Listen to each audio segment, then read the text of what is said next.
Magandang hapon po sa inyong lahat. Ah, ang daming guro ang nagchat-chat kasi yung daw division nila ay hindi daw sila pinapayagan na hindi nila ma-liquidate ng buo yung 7,000.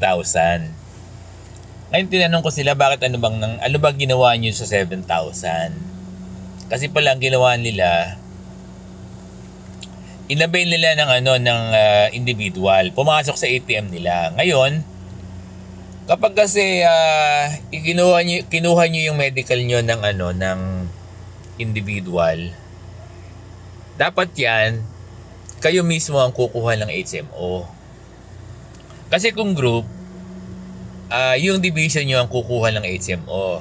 So dahil kinuha niyo 'yan ng individual, pumasok sa ATM niyo, so ang ibig sabihin niyan, kayo ang kukuha ng HMO. Kaya lang, yan pala sa division daw nila ay wala daw access sa HMO provider. E di sana nagpunta kayo ng Manila.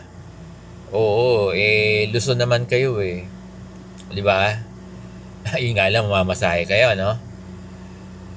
Ngayon, ang ginawa daw nila dun sa 7,000 ay pinambili ng gamot, maintenance, ginamit sa hospital, pinangkonsulta. Ngayon, dahil hindi naman HMO yung kinuha nila, nire-require ngayon sila ng buong liquidation ng 7,000. Dapat mag-present daw sila ng official receipt na halagang 7,000. Ganun yung pinapakomplay sa kanila. Alam nyo kasi gaya ng sinasabi ko, kung ikinuha nyo yan ng HMO, laging sinasabi na kahit mas mababa pa sa 7,000, walang problema. Oo, sa inyo na yung sobra. At hindi nila kayo po pwedeng obligahin na kahit na 1,000 yung kinuha yung HMO, hindi ibig sabihin na hindi kayo sasama sa payroll. Kasi maliwanag yan eh. Kapag HMO card ang kinuha mo, sa'yo na yung sobra. Oo, tapos, hindi ka na kailangan hanapan ng resibo doon. Yung merely the HMO card, ipa-xerox mo lang, di ba? Pirmahan mo. Oo. Yun na yung sasubmit mo. Di ba, sa link. Ngayon, kung ano man halaga ng HMO card mo, wala nang pakialamang division office doon. Basta bibigyan kanila ng uli ng 7,000. Hindi kanila pwedeng hindi bibigyan ng 7,000. Kasi ang sinasabi sa guidelines ng medical, kahit na mas mababa 7,000, walang problema. 7,000 pa rin na ibibigay sa'yo. Kaya lang, dito sa case ng mga guro na to, na nagkakaroon ng complaint sa division nila, pinapaliquidate daw ng buo. Kasi ang kinuha niya, kasi hindi kayo kumuha ng HMO card. Ganun ang nagiging problem nyo.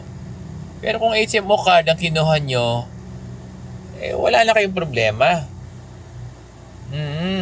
Ngayon, kung pinaliliquidate dahil wala kayong na-present na HMO card, ang pinipresent nyo yung mga gamot, di ba? Pangkonsulta. Hindi ko lang alam kung nagpa-opera, so on and so forth. Malaki yung opera, sorry. Exaggerated naman ako. O gano'n, 7,000 ang hinihingi sa inyong OR, official receipt, para ma-liquidate. Dahil kung hindi kayo makakapag-present, hindi daw kayo sasama sa payroll. Kaya lang mali yun. Kung nakapagbigay kayo ng 3,000, to my understanding yung yung official receipt oo. Dapat bigyan pa rin kayo. Hindi kayo pwedeng hindi bigyan. Oo, dapat bigyan pa rin kayo. Hindi pwedeng hindi kayo bibigyan ng may bibigay kayo resibo, halagang 3,000. Dapat bigyan pa rin kayo. Hindi kayo pwedeng hindi isama sa payroll. Dapat isasama kayo sa payroll. Nakapag-present naman kayo ng ano, ng OR. Hmm. So, yun ang nagiging problema nyo eh. Kasi mahirap yung sabihin. Kasi, dapat kasi HMO card lang kinuha nyo. Oo, HMO card. Kung HMO card, kumuha ka ng 1,000, edi may 6,000 ka pa, yan yung pinanggastos mo. Yun ang nagiging problema nyo. Kaya talaga makipag-usap kayo sa division office. Pwede pa naman kumuha ng HMO card eh. Kaysa i-liquidate mo yan. Di ba? So, nagiget ba? Ang nagiging problem, hindi kasi kayo kumuha ng HMO card. Oo, ang ginawa nyo, pinanggastos nyo sa mga gamot, no? Hahanapan talaga kayo ng buong 7,000 na OR ng inyong division. Ganun yun.